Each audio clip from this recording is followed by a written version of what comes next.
Chevron and several other corporations involved in mining either for oil or other mineral resources such as gold, silver, and anything you can imagine that comes from underneath the soil have been caught in the business of destroying the environment in the name of making profit. And in this particular case of today, Chevron has been found culpable, at least as far as the evidence that is in the public domain is concerned, of having engaged themselves in drilling for oil in Nigeria and killing the people of the Niger Delta region of Nigeria, where all of their $5.6 billion quarterly profits comes from.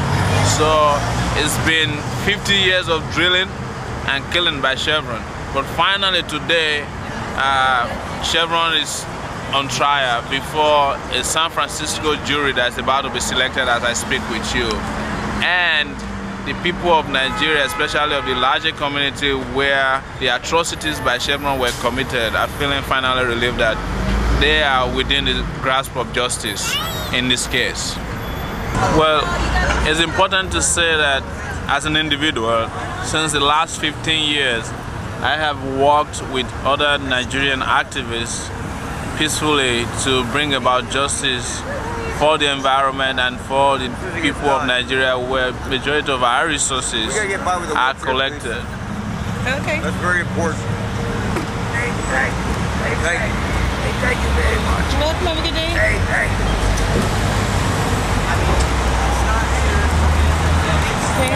So we have worked tirelessly to bring companies like Chevron and their partners in crime, the Nigerian government, to account on the strength of the repression against the people of Nigeria that has been carried out systematically and systemically over the years.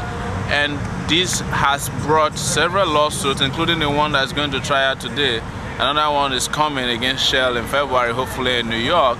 And it's galvanized an entire movement around the world who love the environment and who love human freedom, to put an end to the practices of Chevron of violating human rights and hopping in bed with dictators all around, both dictators that are right-wing and in places like Angola, dictators that, of course, they claim are of the left wing. They do this in the name of profit. They don't care.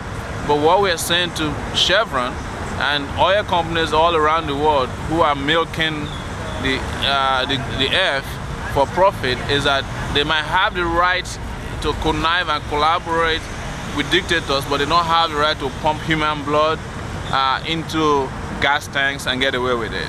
And that is what this is about. When I speak to Americans who consume 25% of the oil brought out of Nigeria, we let them know, how would you feel in your neighborhood if we are protesting against a Walgreens and the Walgreens manager goes to a police precinct nearby you, park policemen full in Walgreens trucks, and comes around and attack you, the peaceful protester, kill you and injure you and put you in detention and torture you? How would you feel? This is what the case is about. It's a clear-cut case of repression. It's a clear-cut case of aiding and abetting killing and murder and repression of villagers in the Niger Delta region of Nigeria. It's a clear-cut case of destruction of environment. It's a clear-cut case of pollution of water and air. It's a clear-cut case of disrespect for fundamental human rights of Nigerians that can also be extended to mean environmental racism, because they don't do this in Texas, they don't do this in San Ramon, but they do it in lower class, majority black neighborhood in Richmond, of course.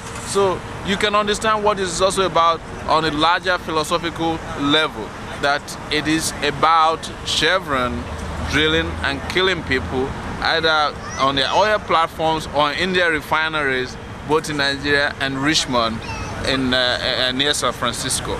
So this is what we are here to fight about. It's not a Nigerian issue alone, it's a humanity issue. I think I am extending an invitation to everybody who is very aware of the need for respect for human rights, who believes in equity, who believes in equality, come together and put pressure on Chevron to renounce violence as a way of doing business in Nigeria. And maybe in the immediate, we would suggest strongly that people boycott their products and ensure that they do not put more money in their arsenal to drill and kill in Nigeria. We would call on students to organize around these human rights issues and to make sure that Chevron is brought to account on the strength of the collaborated efforts to kill people in Nigeria, and also, importantly, to force Chevron to clean up their act, because all they have been doing all along since they were caught, since their hand was caught in the cookie jar, was to clean up their image. It is time to clean up their act, because there's been tons of pollution that's happened. Rivers need to be cleaned, sacred groves need to be restored, and the people of the Niger Delta region needs to be given a chance to enjoy and benefit from a natural environment in which they were born in without interruption from profit-seeking, greedy CEOs that are based in America and in other places in the world, who rely on this illegitimate profit and blood-soaked funds to live a life of profligacy, whereas the villagers live without water, without healthcare clinics, without schools, and even the most basic needs of life. Most people are aware that the Nigerian poor, about 70% of them live on an average of $1 per day. There's no basis for it, especially when these companies are building cities in Western countries.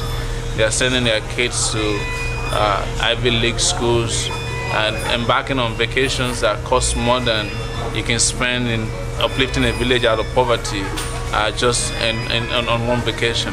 We have to call them to order, and we must make sure that most importantly, they are made to face the consequences of those crimes for which they have already been indicted. Thank you so much. Anything else?